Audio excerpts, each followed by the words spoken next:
Today I'm going to talk to you about success and failure. I'm going to tell you what I've learned about failure and what I've learned about success. This is through my own experiences and through the experiences of working with many, many clients, many mentors, many business partners and friends, and even family throughout the years. I'm going to tell you a little bit about my business, a little bit about me, then I'm going to tell you about you. I'm going to be so bold as to tell you about you. And finally, I'm going to tell you why you should quit. You absolutely should quit. And hopefully Dennis will not pull me off the stage before I get to that point, because I'm going to tell you to quit. So let's get started. What have I learned about failure? First of all, what is failure? Somebody, what's failure? Learning experience. Okay, learning experience. Not getting the result you expected. Not getting the result you expected. What else? Stopping before you succeed. Okay, failure is relative. Failure is relative. I will define failure as not achieving something that gets you closer to a milestone that gets you closer to your final goal. If you do something that doesn't get you to achieve a milestone that gets you closer to your goal, that's failure. Now, failure is relative because failure is different for every person. I'll give you an example. I was talking to somebody yesterday, and I was talking about failure in their business. And he said to me, "That's not failure. That's good for me." I'm like, he's kind of right. And so that got me to thinking about it being relative. I'll give you an example. If I do a webinar to promote something, and I spend a week promoting a product, and I make $10,000 on that webinar, that is a massive failure in my business. Massive failure. But to a lot of you, probably $10,000 out of one webinar or 1 week's promotion is really good, right? When I first started, my very first webinar, I did $2,000. I got $2,000 in my PayPal account. That was awesome. I wrote a post about it at the Earn 1K a Day forum. I called it my first comma, right? I had my first comma in my PayPal account. Seriously, that was a massive success. But today, if I do $2,000 on a webinar, it's a massive failure. So failure is absolutely relative. Now, why do people fail? Fear of failure. Let's talk about fear of failure for a second. This is really tough, and a tough one to overcome, because we have always been taught that failing is bad. I mean, ever since you were little in school, if you didn't do your homework right, if you got the answer wrong on the test, you failed, right? Failing is a bad thing, isn't it? So if you take a test as a kid and you fail, is that bad? Yes, it's bad. So getting the answers wrong is failure, right? What else is failure? Not trying to learn from that and take the test again. Not taking the test at all, right? If you take a test as a kid and you don't even put an answer down, that is guaranteed failure. You will fail that test. You won't get an F, you get a Z, right? If there was such a grade. So while most people are afraid to fail, to do something to fail, they don't realize that by not doing it, they are guaranteeing that they are going to fail in achieving whatever is their goal. Does that make sense? So get out of your mind that doing something wrong or not accomplishing or not knowing how to do it is failure, because at least you have a chance. If you do it, at least you have a chance. If you don't do it at all, you're guaranteed to fail. The other problem is fear of success. This gets in the way of a lot of people. A lot of people don't realize this. How many of you have fear of success? Why do you have fear of success? Go beyond what my parents ever did. Beyond what your parents ever did? What else? Not being used to it. People are going to say things about me that aren't very nice. People are going to say things about you that are not very nice. Okay, yep. There are many, many reasons for fear of success. One of the issues with success is that it ties back to the fear of failure, because success raises the bar. And when you raise that bar, the failure after you succeed is just going to be that much greater. It's going to be much more shameful or whatever it is that you have that feeling about. Let me give you an example. 2 years ago, we released a product that taught people how to go out and get local clients and do services for local clients. And so this was a course by a guy named Jack Mize, which many of you probably know. Brilliant guy, brilliant marketer. And we sold a lot of it. And clients weren't getting a whole lot of success with it, even though it was like awesome, awesome, awesome. Like he taught step by step. So we decided to do a Q&A webinar to help people, to help figure out what was going on. And there was a recurring theme that came out. It was a little bit hidden of a theme, but it came out like very clearly when one lady asked a question. She says, what happens if they say yes when I try and sell them? How am I going to deliver the service? She was so scared about not being able to deliver the service that she wasn't even taking a step to make the sale. She was afraid of success. If she succeeded in making the sale, it was going to be that much worse later for her to fail. Does that make sense? So this is a huge issue you have to try and be aware of. Are you afraid of success? Many people are, and they don't even catch on to it. Inability or unwillingness to learn or follow directions. And I crossed out inability because I strongly believe, I fully believe that everybody's capable. Everybody's able. They're just unwilling for one reason or another. We live in a world where anything that you want to learn, any answer that you need is a Google search away or a YouTube search away. You don't know how to FTP, you go to YouTube and you type in how to FTP. And you'll come up with 100 videos that teach you exactly how to do it. You want to learn about what it takes to build a good website in the eyes of Google? Go read Google's documentation. It's all there. You want to learn how to advertise on Facebook? There are books on that. Like that Facebook publishes for free. Right? Go read the user manuals. So there is nothing that you are struggling with today in business and even in your personal life that you couldn't go get help with by just doing a simple search. But most people aren't willing to learn and follow directions. Do you know how many courses we've released at Rapid Crush that are nothing more than us going and reading the documentation and then converting it into a different format?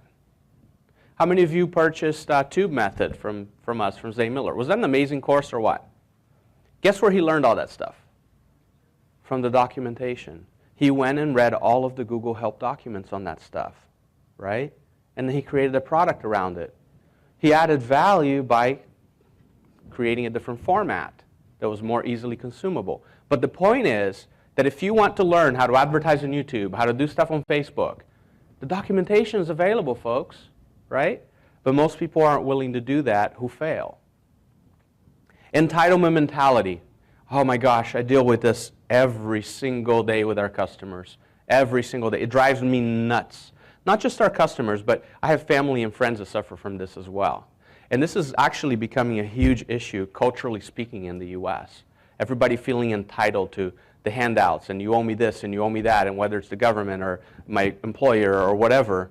This is huge. This is a big problem. Nobody owes you success. Nobody owes you anything. You may deserve it, but you're not entitled to wealth. You deserve it, but you're not entitled to it. Nobody's going to hand it to you. So people that have entitlement mentality, they fail. Poor work ethic, no focus, right? So yesterday in the mastermind, a lot of discussion about, oh my gosh, how do I sit down and how do I write 1,000 words? I can't fathom writing 1,000 words. Or I can't fathom doing this. Or I can't. It doesn't matter how you do things, whether you like routine or whether you like to just do things when you feel good about it, whatever. You have to have a good work ethic to succeed. You have to find your groove and stick to it. Making excuses. Unsuccessful people make excuses. They live by excuses. The biggest excuse I've ever heard is time. I don't have time. I ran out of time. I don't have time. Or I don't have a skill set. Let me tell you about time.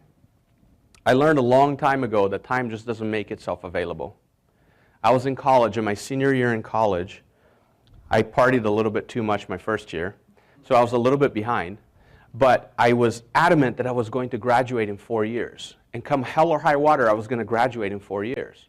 Well, I worked my way through college, so by the time I was a junior, I was working full-time and going to school full-time.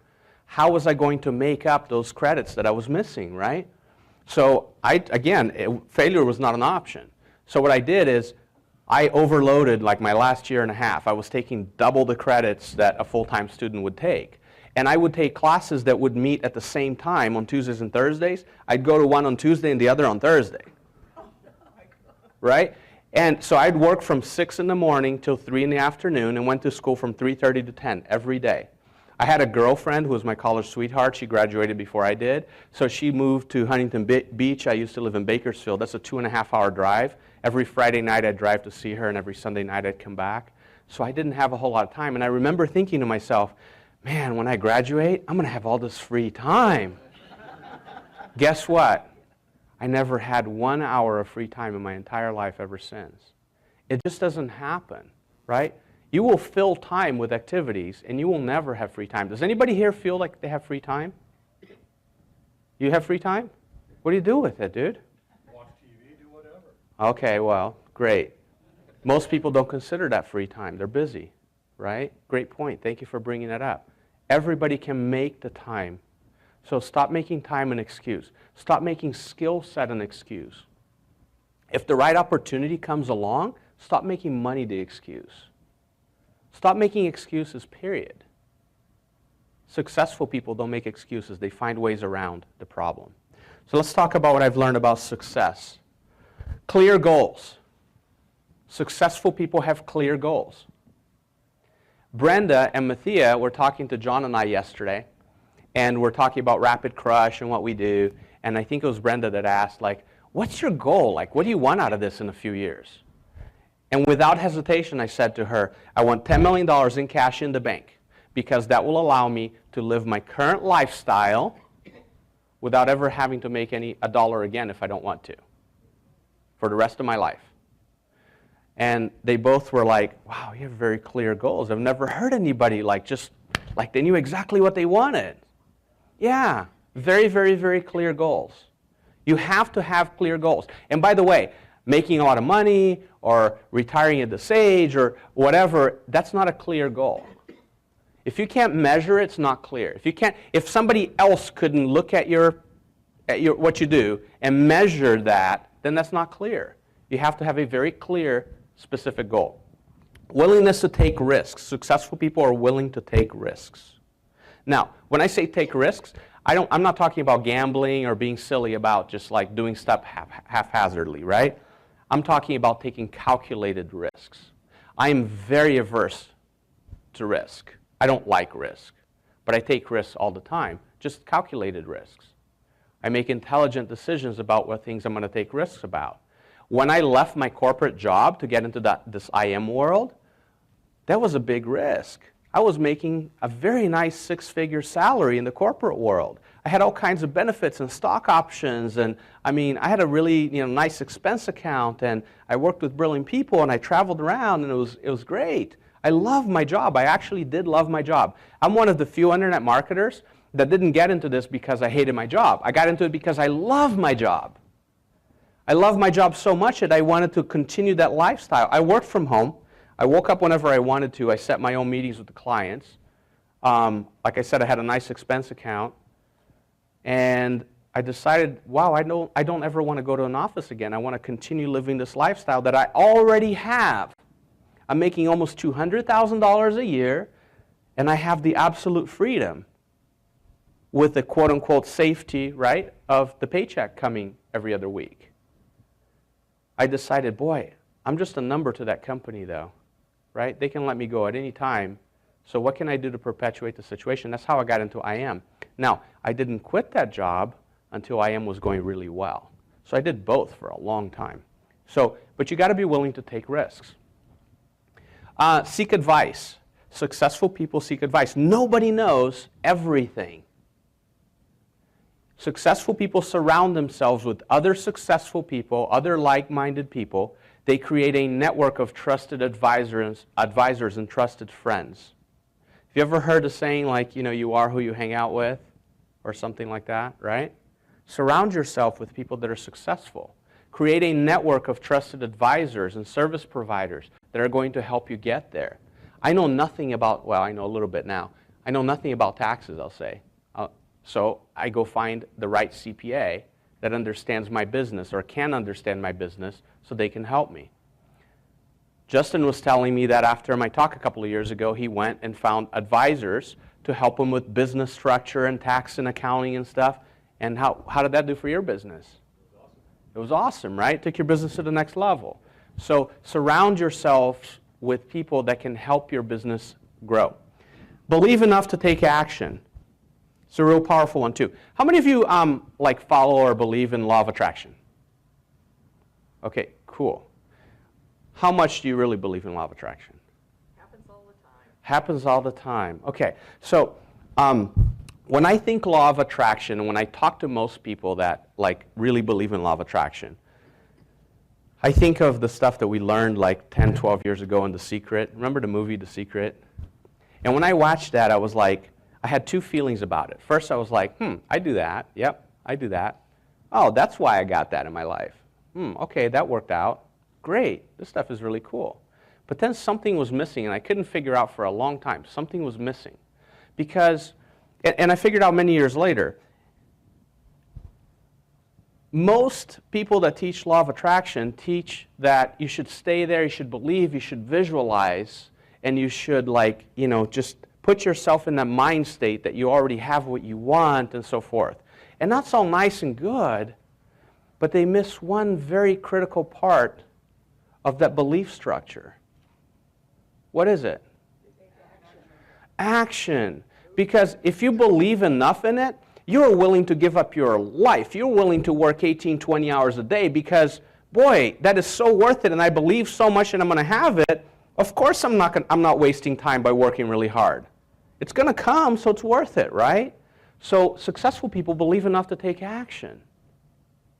You can't just sit there and hope and visualize and stuff if you don't take action.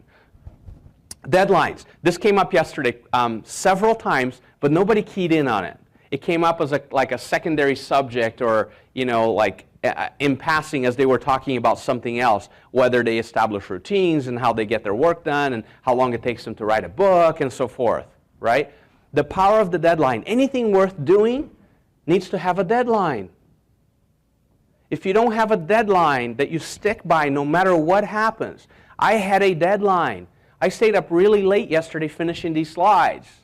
I did. I had a clear deadline. Dennis would have been really disappointed if I showed up today and I didn't have any slides or I wasn't ready to speak, right? So you have to have a deadline. It does not matter whether you are a routine person like was talked about yesterday and you like every morning you get up at this time and you write for 30 minutes and you take a 15-minute break and you write at 30 more minutes. It doesn't matter if you're that person or the person like somebody referred to as batching. I think Kristen was talking about batching, where you just you don't do anything for a bunch of days and then you sit down and you do everything in just one day. You just sit there for 6 hours and do everything because you can't stand routine, right? It doesn't matter what kind of person you are and how you work best. You have to have a deadline. Now, when you have a deadline, when you work with deadlines, it's also very important for you to understand that you need to focus on what matters. And the best example I've ever seen of this, the best analogy to this, was when I watched a video. I took many years ago, I took a time management course. And in that course, they showed a video of Stephen Covey in one of his presentations. And he talked about the big rocks and the little rocks. Has everybody seen that? Has anybody not seen that? Great. Everybody's seen it, right? You haven't seen it? Okay. So picture a bucket, and you have a whole bunch of rocks. And the big rocks are the important things in your life, the things that truly matter. And the little rocks are the things that you need to do, but they're not critically important. And then you have the things that really don't matter at all, and that's like sand. So if you take the sand, the bucket of sand, and dump it in this empty bucket and fill it up, then you take the big rocks, meaning you've done everything that doesn't matter and you've spent your entire day doing something that is not that important, and then you try and take the big rocks and stick into that bucket, into that 24-hour day, the rocks don't fit. You can't get all the big rocks in there.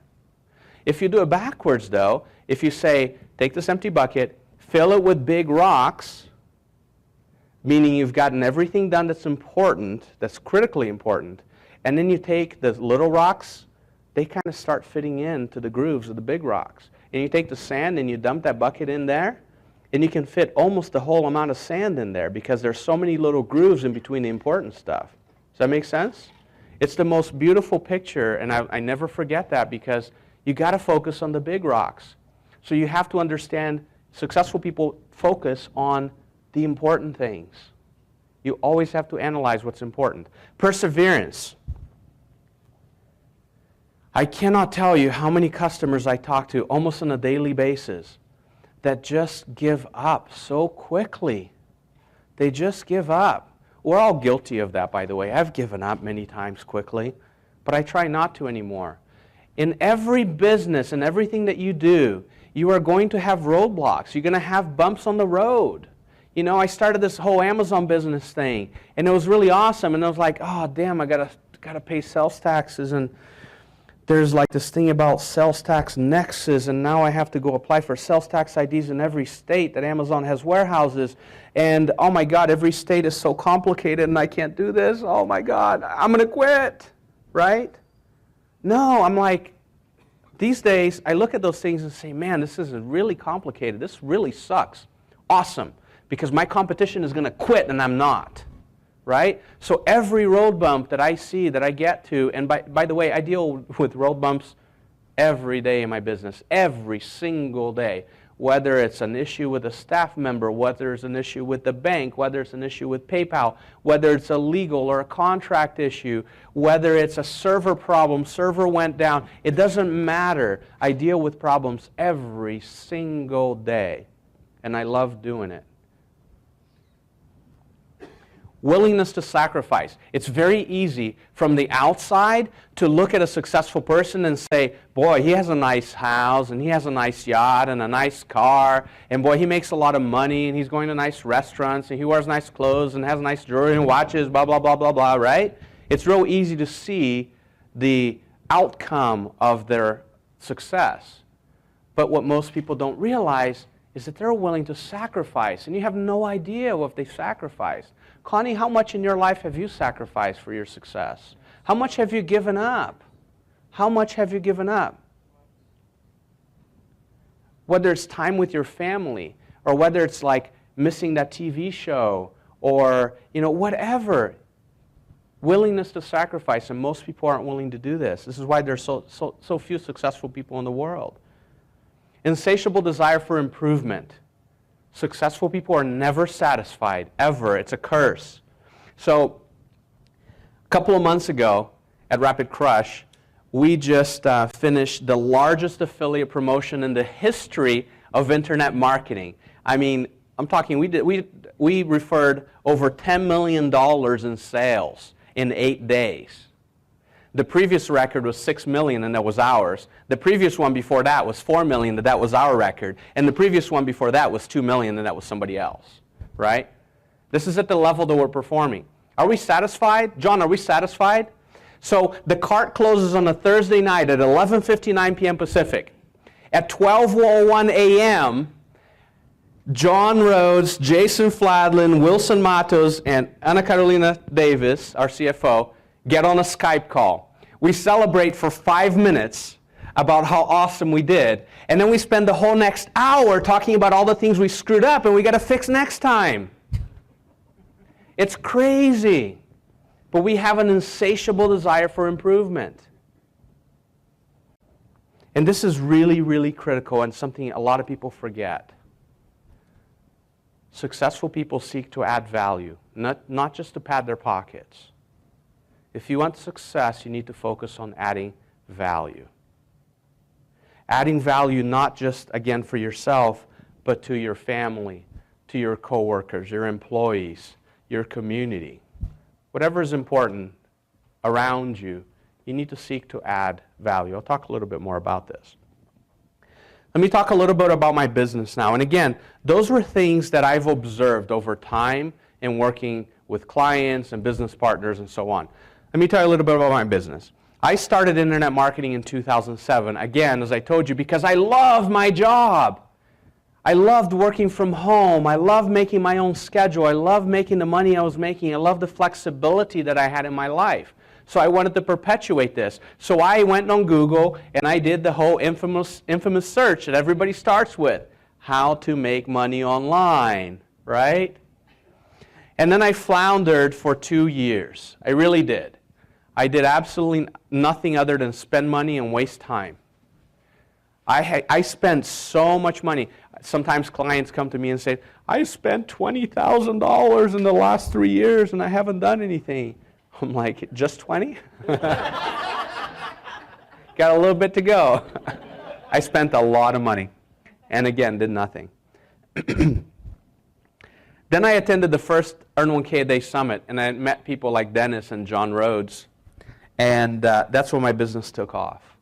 That's when I started making money because I gave up on that fear of success. That was my issue, fear of success. And John can tell you stories. I was afraid of succeeding. That was my main issue.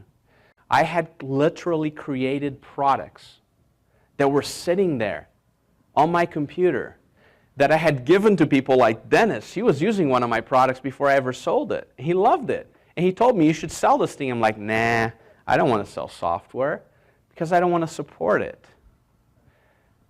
Oh, I created this other thing. No, I don't want to sell that. I don't want to support it, right? So I went to the first Earn 1K a Day event, and Steve, he used to work with Matt Levenhagen. Steve. Oh, yeah. Coltayo, yeah. He comes up to me and says, dude, I got to shake your hand. That little script you wrote and let me use, that made me $100,000 last year. I'm like, holy crap. I guess I should have used it. And then I was talking to some other people like John, and I showed them some of the stuff that I had done. I was like, dude, why aren't you selling this thing? I'm like, I don't want to do that. I'm like, you're being an idiot. Sell this thing. So I went back home, like in 2 weeks after the event. I posted my first product as a special offer in the Earn 1K a Day forum. I stayed up all night because I had never written sales copy. I'd never set up like a purchase script or anything like that. I started with the little giveaway script, the $7 script or whatever that Dennis gives for free for selling stuff. And I stayed up and I went to sleep at 6:30 in the morning, I remember. And then I woke up around like 11 o'clock in the morning and I had made $700. And it was like, I made money while I slept. That was the best feeling in the world. And then things started taking off from there. I started looking at things differently. Then about a year and a couple of months later, I met my business partner, Jason Fladlin, also at the Earn 1K a Day event. Are you starting to see why I come here all the time? Right? So we meet at the summit, and we like each other well enough, and we had some ideas and stuff, and we decided to do a project together, and that goes really well later in the year. So in 2011, January of 2011, we founded Rapid Crush, Inc. We made our first sale officially as Rapid Crush, Inc. in January 25th of 2011. Since then, we've served over 41,000 unique customers. We've had over 147 sales transactions in our shopping cart alone. This doesn't count all the affiliate stuff that we don't process ourselves. We currently have 20 full-time employees. And I'm very proud to say we have the absolute best support in the industry. We serve 81% of all request tickets, first response time. 83% of them is less than 1 hour. 99% of all support tickets that come into our help desk across a 24/7 period, even though we're not 24/7 staffed, 99% of them get answered within 8 hours, and 100% of them get answered in less than 24 hours. That is one of the ways we add value to our customers. We've grown seriously fast. I mean, just tremendous growth. In our first year in business, we did $1.8 million in revenue. Our second year, we did 3.2. Our third year, we did 4.2. And last year, we finished at like just around $8 million. This year, we're on pace to do at least $12 million, probably closer to 15. 12 is very conservative. That's how much our business has grown. We always seek to add value. And when I say add value, I'm not just talking, again, about padding our pockets. I'm talking about adding values to the customers that we serve. I'm talking about adding values to the employees that work for us, value to our business partners and our JVs, our affiliates, and adding values to our communities. We never really talk about this in marketing because we don't believe in it, but we've donated over $250,000 to charity in the last 4 years. We have a program that allows our employees to donate to charity, and whatever they donate, we match to the same charity, right? We seek to add value. Now, it's really cool, and I said, when you look outside, from the outside in, you can see, wow, these guys are doing really well, they must be really smart, they must have some serious advantage, you know, something is going on there why they're so successful, right? So I want to talk to you a little bit about me and my story, which I've never told before, by the way, in public. I was born in Brazil. Many of you know that because you've asked me before. I was born and raised there. I moved to New York City when I was 14 years old, and I moved into a really tough neighborhood. I used to live on the 6th floor of a building on 100th Street between 1st and 2nd Avenue, for those of you that know New York. That was known at the time as Spanish Harlem. And on my street, there were several burnt buildings. Literally, the buildings had been burnt down. Probably because the landlords wanted people out, right? Seriously. I couldn't leave the apartment at night because the elevator never worked and the stairways always smelled like urine. I mean, it was a really, really bad place. And we couldn't leave the apartment at night because that's where all the people came to smoke crack in the stairways. It was so bad that we could not walk out of the house, out of the apartment the next day without stepping on crack vials. Okay? It was not a nice place to be in. I didn't speak a word of English, by the way, when I moved there. Not one word of English. I went to a business school that my mom got me into, like a trade school, to learn English for the summer, and then I went to high school in the fall. And I knew some English by the time I got there. We didn't have a whole lot. My mom was a maid. She worked pretty much 7 days a week just to keep things going. And when I was off school on the weekends or vacations or holidays or whatever, I went and I helped her. She took me along and said, "You're coming to help me." It was funny. Kristen was talking yesterday about, like, everybody was talking about vacuuming as a distraction or folding clothes or whatever. And then Kristen said, and it reminded me of this, I draw the line at scrubbing toilets. I got a maid to do that. Folks, I scrubbed a lot of toilets at other people's homes. I cleaned a lot of bathrooms for my mom. Okay? Now, when I was in high school or when I was in college, oh man, I was so ashamed of this. Like, I would never talk about that, right? I'm not ashamed of it anymore. It made me who I am, right? So I didn't come from much. I made money recycling cans. That was my spending cash, okay? My mom's clients, they would save the cans for her. So when she came to clean and I'd go with her, I'd pick up the cans. Now, the place where we'd go recycle the cans was not in the best part of town. My building was like Beverly Hills compared to where we had to go do the cans. So I couldn't go alone. My mom wouldn't let me. So I had to store these cans at home. And my mom was a little bit OCD. So I actually had to bring the cans home on the subway in a bag. And I had to go home and wash them all. Because they smelled, right? Beer cans smell and you attract roaches and all that stuff. So this is how I made money, guys, in high school, right? I got my first computer when I was 16. Boy, my mom really struggled to buy me this thing. She bought it from a friend, and even at the time it was an old computer, and it was this thing. It's called an IBM PC Portable. Anybody ever seen one of these? You had one? Oh my God, this thing was so freaking cool. It had 2 floppy drives. Yes! I had an A and a B drive. It looked like this. It's really hard to see here. It's basically like an iron, made out of like solid iron suitcase. And it weighed probably 40 to 50 pounds. There's a handle, and it's hard to see on this picture because of the projector, but it was a suitcase. Anyway, worked really hard to get that thing. I worked my way through college. My mom put me through college my first year. I was into sports, so I was like swimming and trying to be an athlete at the time, and I loved it. It was pretty good, but it got in the way of doing what I wanted to do, so I quit my first year doing that. And then I started working my way through college. I graduated in 4 years in 1995 with a bachelor's degree in biology. I wanted to be a doctor. But I got so tired of school, like I couldn't stand more school, so I never did anything with that and went into IT instead.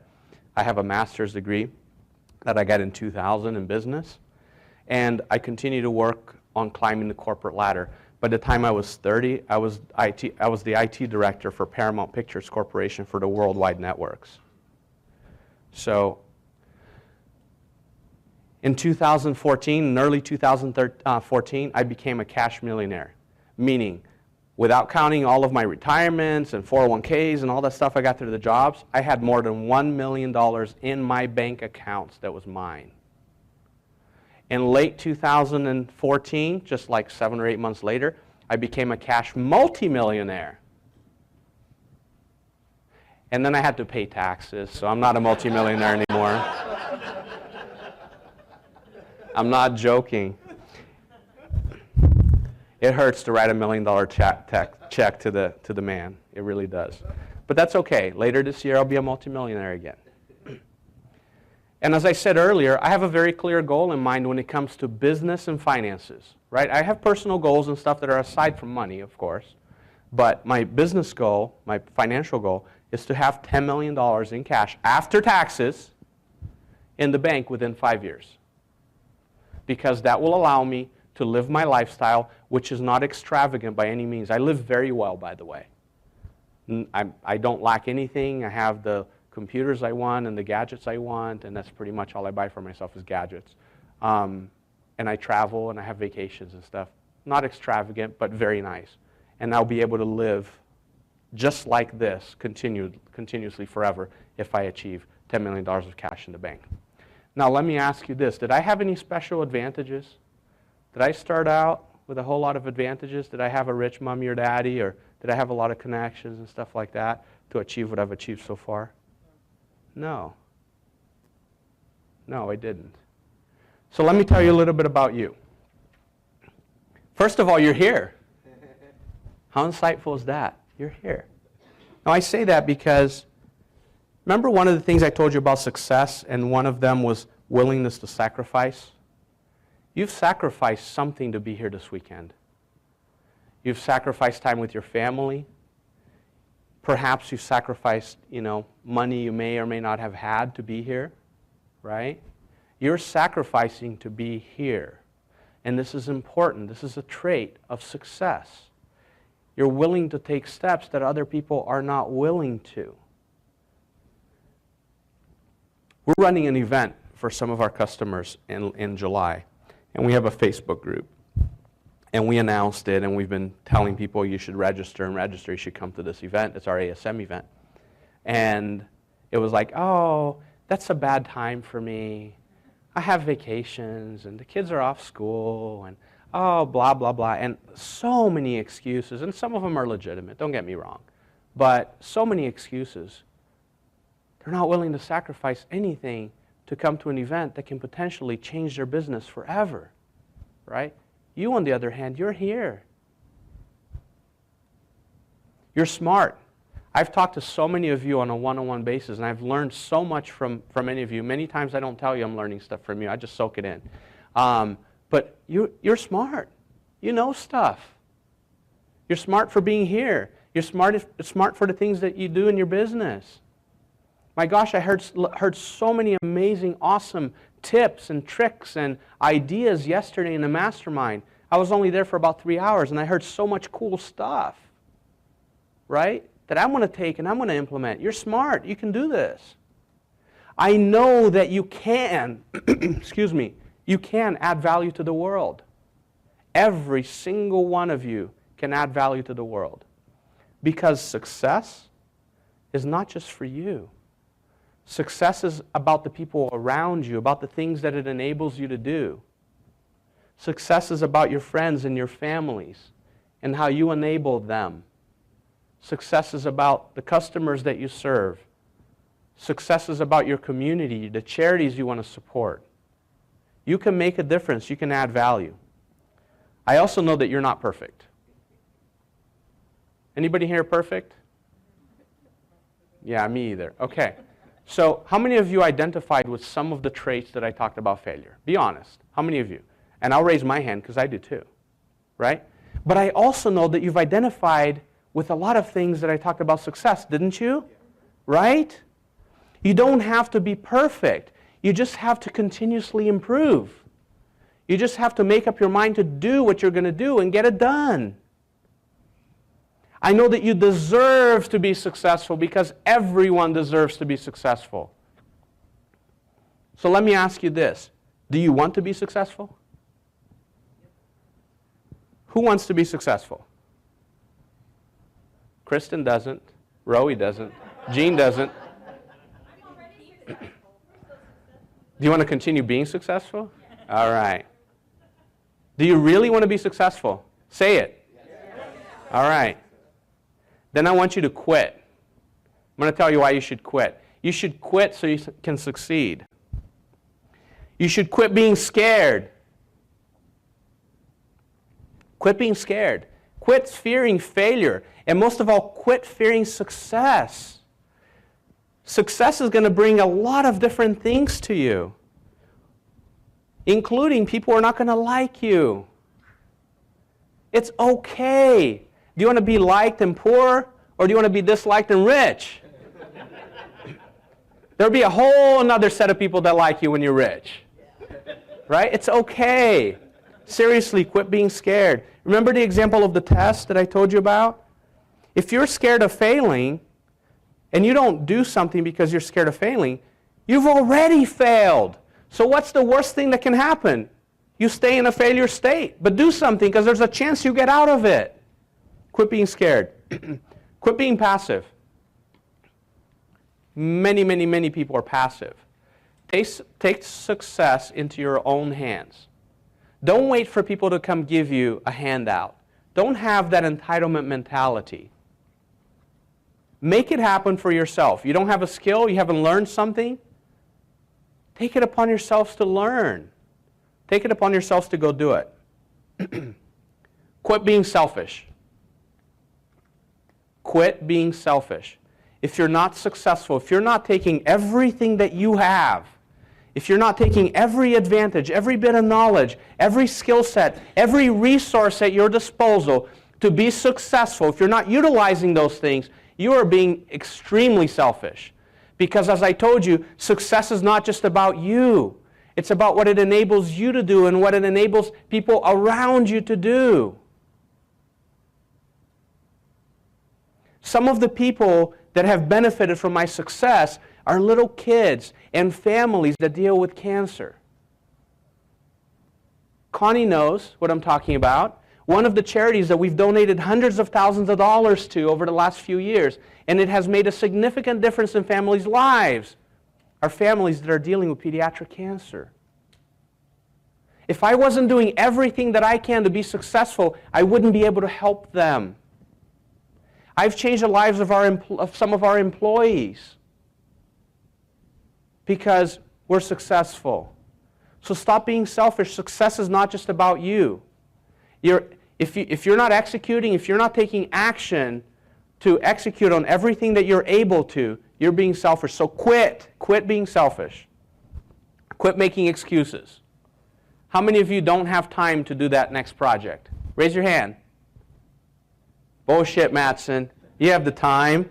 You had the time to get on a plane and fly to Johannesburg and back in a 2-day time period so that you could earn status on the airline, right? How many hours did you waste on that? By the way, I've done the same thing, so I'm not blaming him. It's worth it sometimes, right? But couldn't you have used that time to do something else? More productive in your business, right? Everybody's got the time. What's your favorite TV show, Chris? Oh, good for you. What's your favorite TV show, Mathieu? Well, I DVR the... What's your favorite TV show? Shark Tank. Love Shark Tank. Okay. Would you give up watching Shark Tank to do something for your business? Sometimes I have to watch all 13 or 14 in a row because I'm...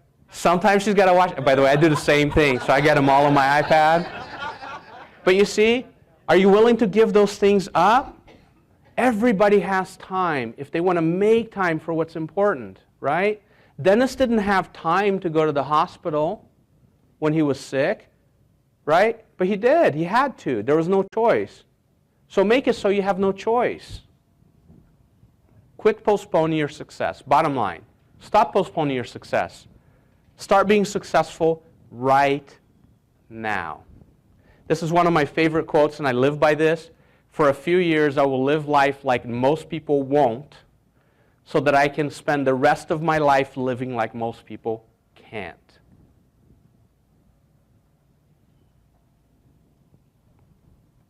You can do it. You can achieve anything that you want to. Thank you.